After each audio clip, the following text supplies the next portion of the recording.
Добрый день, уважаемые зрители! Рада приветствовать вас на своем канале. Меня зовут Анна, и в данном видео я хотела бы сделать обещанный обзор сравнения двух колод авторства Джека Сефирота, которые вызвали фурор среди тарологов по всему миру: Таро неба и земли и руническое Таро. Кто еще не смотрел обзоры на Runic Tarot, приглашаю к просмотру, ссылка во всплывающей подсказке. Прежде чем мы начнем, я хотела бы поблагодарить своих подписчиков и гостей канала за подписку, комментарии, добрые слова и конструктивную критику, которые придают мне мотивацию работать над контентом и канала. Спасибо вам большое, спасибо за то, что я нашла своих единомышленников, которые любят и интересуются Таро так же, как и я. И не обязательно наши мнения должны совпадать, ведь каждый из нас уникален. Поскольку Таро неба и земли является одной из моих любимых колод, я приобрела еще один экземпляр, но уже в подарочной упаковке. Специально для того, чтобы данное видео, данное сравнение было более точным. Тем более, если колода является не только отличной рабочей лошадкой, но и одной из любимых, так почему же не приобрести запасной вариант? Так или иначе, валяться без дела не будет. Ну что ж, закончим с лирическим отступлением и приступим наконец-то к обзору. Итак, Таро неба и земли было выпущено 8 октября 2020 года, у которого два автора. Руническое 4 октября 2021 года, у нее 3 создателя плюс специалист по рунам и Таро. Обе колоды поставляются в плотных подарочных упаковках. Колоды в горизонтальных упаковках мы не берем во внимание. На магнитной застежке надпись «Таро неба и земли» выпуклая, а коробка полностью матовая. В руническом Таро надписи, сигилы и миниатюры карт глянцевые, упаковка также матовая, которая выглядит следующим образом.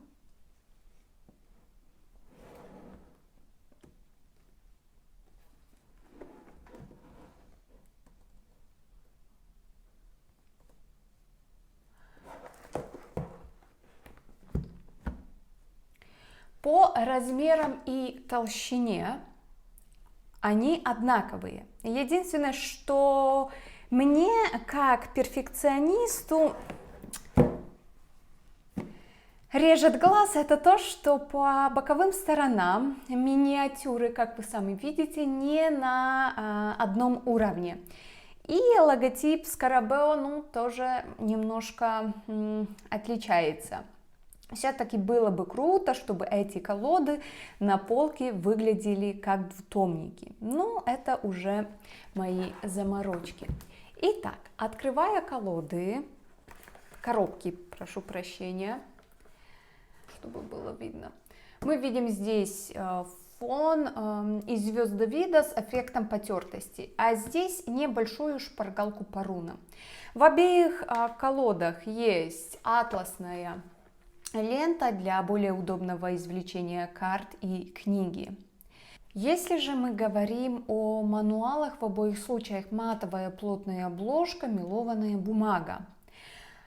Здесь 159 страниц, здесь 160. Я не вижу смысла углубляться в анализ книг. Единственное, на что я хотела бы обратить внимание, это то, что рисунки в книге к руническому Таро на всю страницу, тогда, когда в Таро неба и земли, они несколько меньше. Разбор мануала с точки зрения информации и качества вы можете увидеть в отдельных обзорах. И, наконец-то, карты.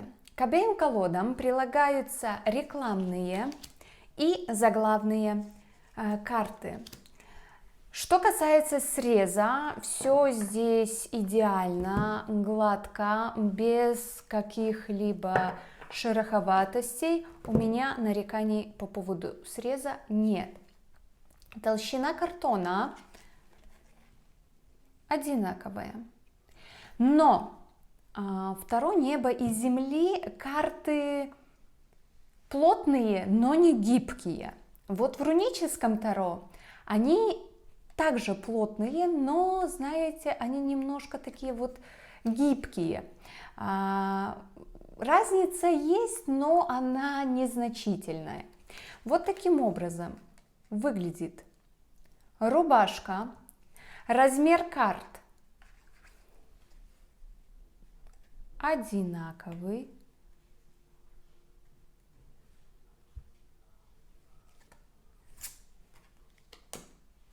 В картах преобладают серые тона, и они выполнены в характерном для данного художника стиле. В обеих колодах нумерация старших арканов вверху, что вы можете видеть. Но в руническом Таро иногда номер карты можно не заметить, потому что он может сливаться с фоном. Младшие арканы Таро неба и земли пронумерованы таким же способом, как и старшие арканы. Но вот в руническом Таро нарисована, видите, масть, двойка пентаклей, на которой номер карты. И, собственно, здесь небольшая загвоздка. Если в этой колоде автор старался все-таки сделать так, чтобы на номер падал свет, то есть посредством освещения верхней части карты, то в руническом Таро оттенки более темные и интенсивные. Масть, нарисованная масть, она маленькая, и она может теряться на фоне. Как я уже и говорила в обзоре, люди с плохим зрением могут испытывать дискомфорт, и, например, плохое освещение также может ухудшить рассматривание аркана. Таро неба и земли есть отдельное место для надписей и различных символов, хотя шрифт гармонично выглядит и сочетается с картой, но он не очень читабельный. Но здесь спасло то, что эта колода – это современная модификация классики, и не составляет труда понять, что это за карта, даже если невозможно прочитать ее название. В руническом Таро дела обстоят иначе. Это не классика, и если для меня все-таки названия читабельны, более-менее, то для людей постарше, которые, например, слабо владеют английским, с трудом могут понять, что за карта, вот то же колесо фортуны, что-то я немного далеко убежала.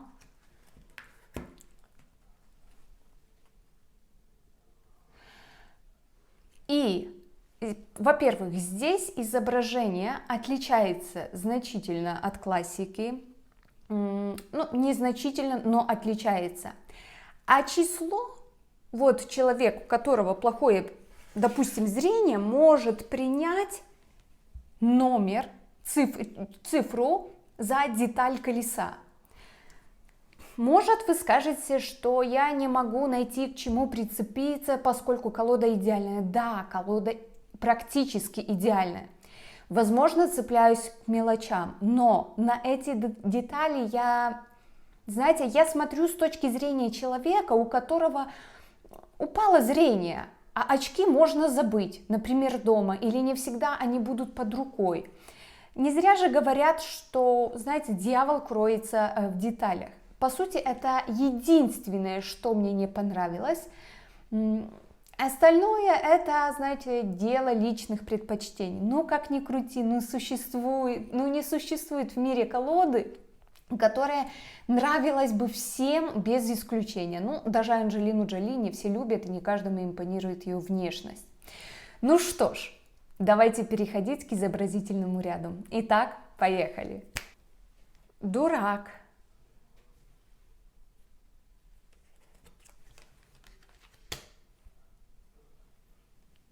Маг.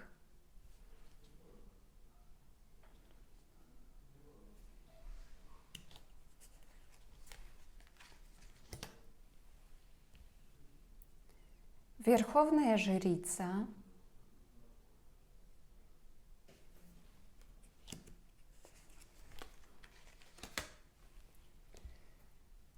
Императрица.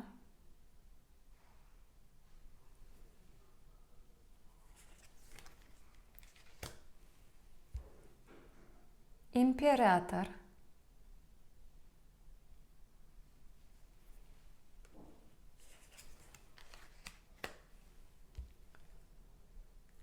Иерофант.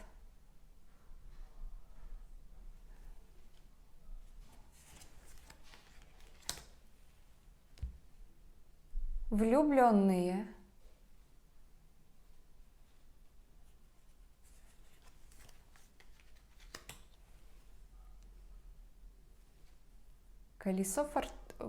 Колесница.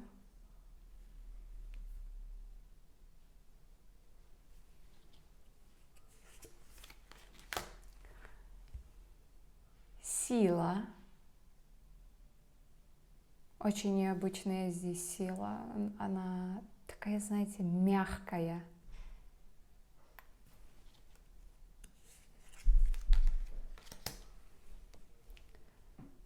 Отшельник.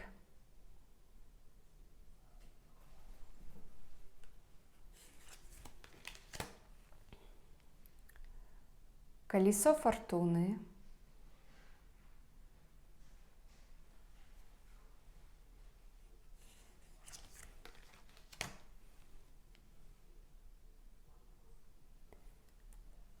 Справедливость.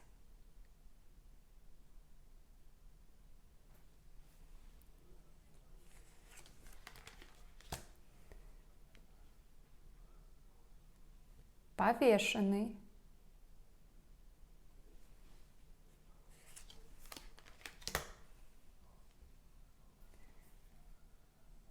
Смерть.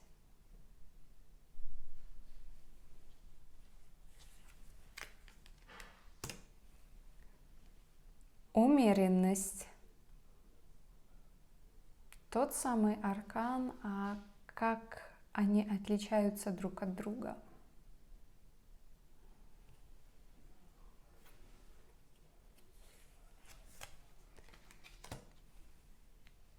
Дьявол.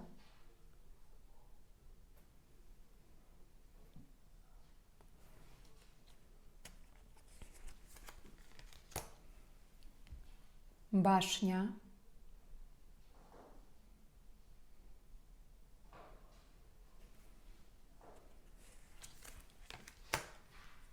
Звезда.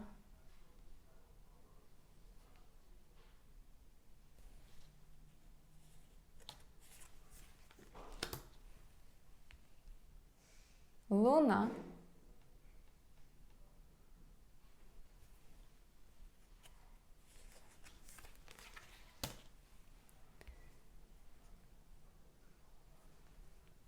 Солнце.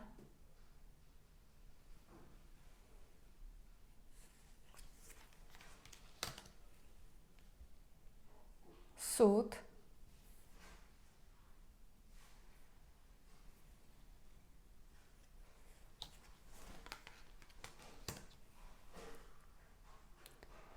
Мир.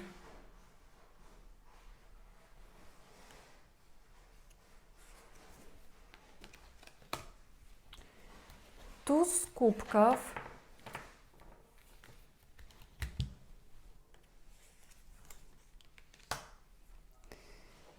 Двойка кубков.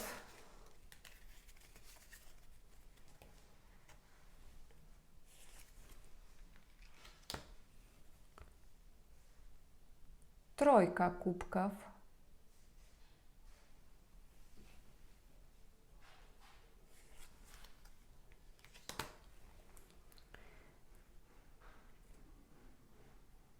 Четверка кубков.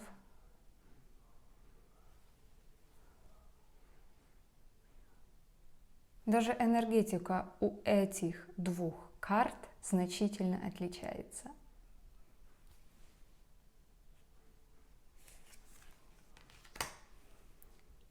Пятерка кубков.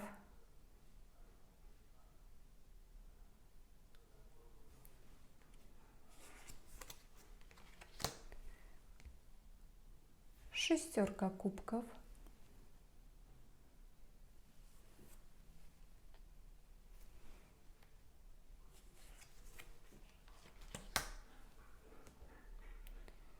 Семерка кубков.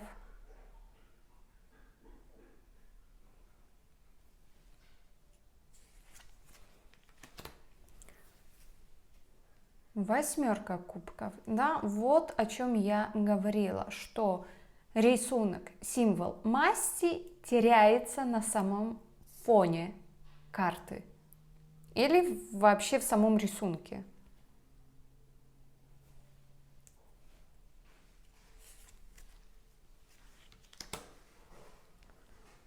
Девятка кубков.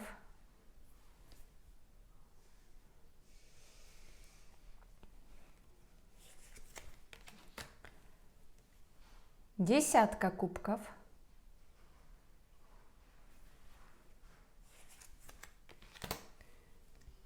Паж кубков.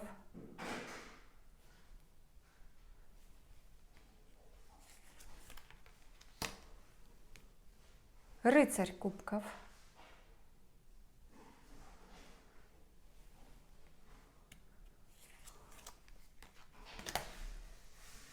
Королева кубков.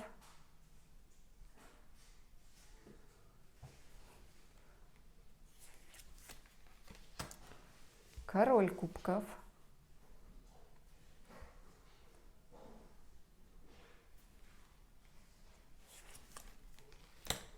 Туз пентаклей.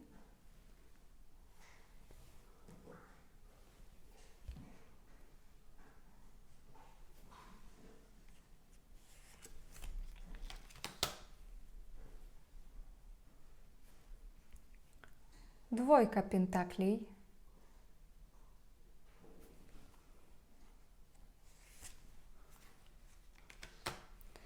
Тройка пентаклей.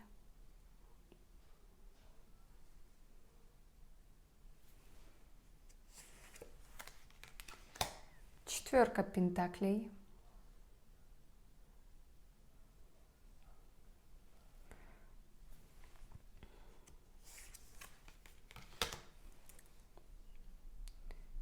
Пятерка пентаклей.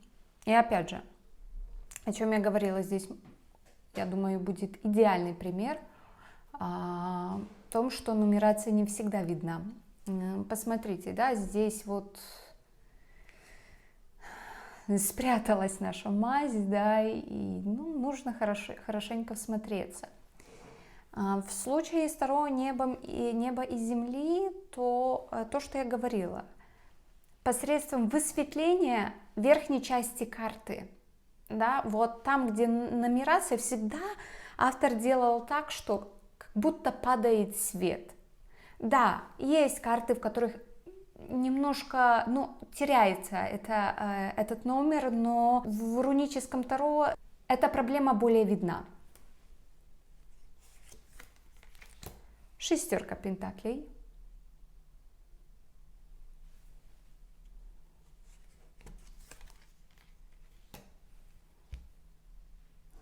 Семерка пентаклей.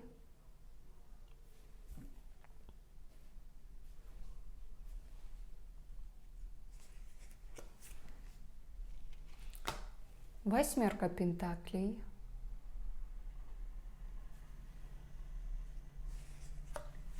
Да, я еще девятка пентаклей. И я еще в обзоре я говорила, что в руническом Таро на некоторых арканах руны, да, вот здесь отлично видны руны, они как бы подсвечены.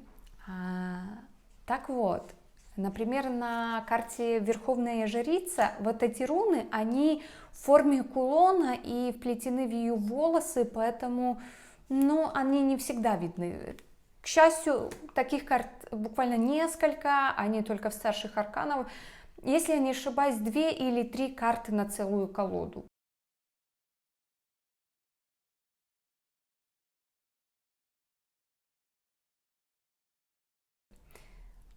Королева пентаклей.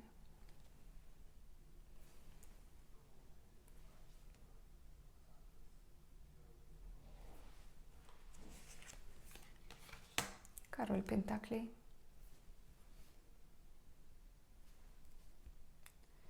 Может, я немножко даю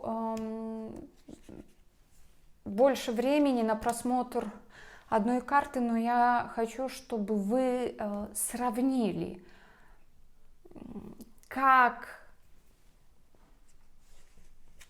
чем они отличаются? Может, кто-то хочет и любит находить какие-то детали. Я вот, например, человек, который вот любит обращать внимание, знаете, вот на такие маленькие детали, на которые, ну, большинство просто, ну, не обращает внимания. Если вам кажется, что вот таки flip-through, то немножко долго идет, можете ускорить видео.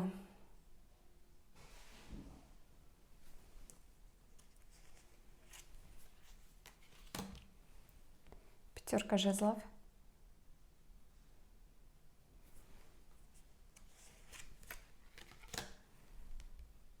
Шестерка жезлов.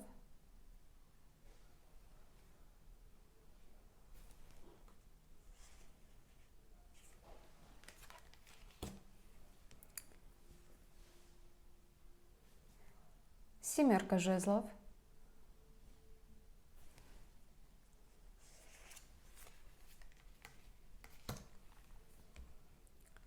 Восьмерка жезлов.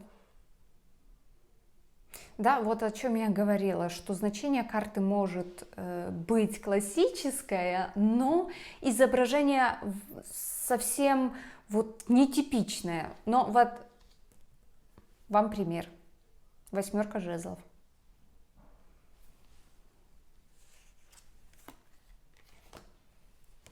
А вот пример, когда все, ну, немножко наоборот. Когда кажется, что, ну, девятка жезлов, как девятка, потому что на некоторых колодах человек, ну, не выглядит побитым, но классическое значение остается, да.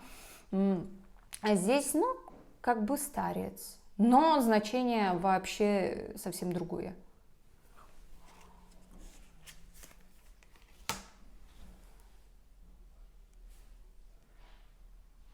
Десятка жезлов.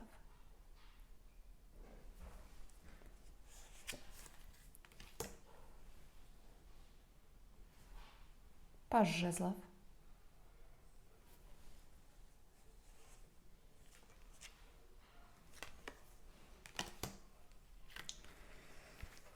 Рыцарь жезлов.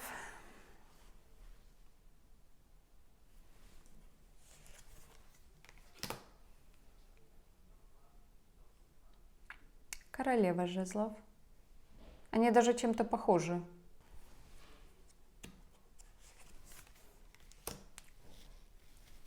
Король жезлов.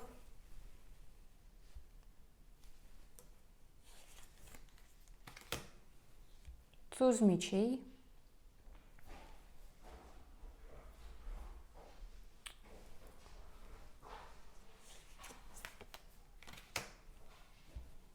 Двойка мечей.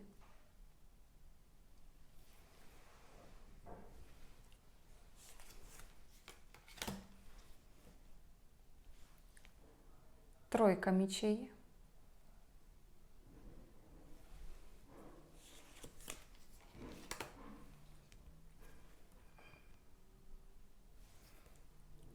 Четверка мечей.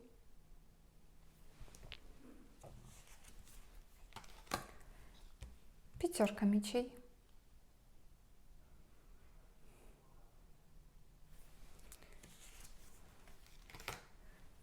Шестерка мечей.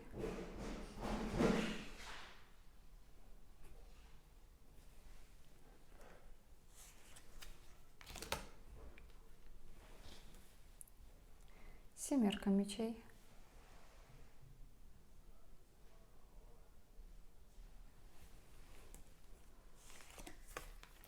Восьмерка мечей.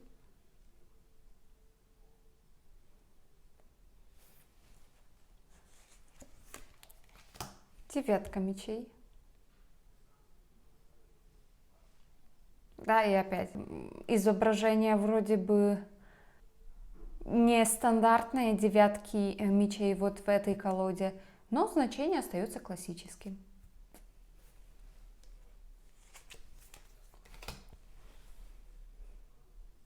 Десятка мечей.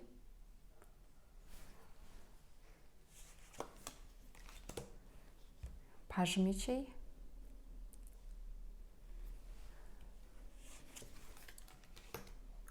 рыцарь мечей,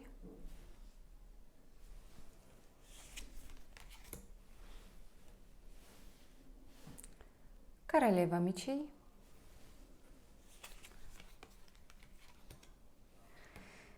и король мечей.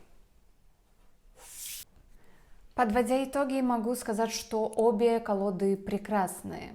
Знаете, очень часто так бывает, когда первая колода от конкретного автора вызывает восхищение многих тарологов и коллекционеров по всему миру. Но вот, например, Крис Энн и Таро Светлого Провидца. А вторая, третья, 10-я колоды, ну, как-то, знаете, так с натяжечкой идет. Но, знаете, это не касается героя сегодняшнего видео. Они обе прекрасны по-своему, да, стиль прорисовки тот же, но в то же время в каждой из них есть своя изюминка. Вроде бы и похожи, но в то же время они не похожи чем-то, да, есть несколько таких карт. Лично мне трудно сказать, какая лучше. Их вообще не хочется выпускать из рук. Здесь лично для меня идеально практически все. Упаковка, мануалы, качество карт печати и прорисовка. Но за исключением таких деталей, как шрифт, нумерация и изображение мастей. Это тот случай, когда не жалко вообще каждой потраченной копейки. Я люблю все свои колоды и должна быть объективной, но скажу так. Обе колоды Джека Сефирота – это два больших алмаза в моей коллекции. Напишите в комментариях, какая колода к вам ближе, какая больше нравится, похожи ли они, и поделитесь, пожалуйста, своим мнением. А я благодарю вас за просмотр. До новых встреч. Пока-пока.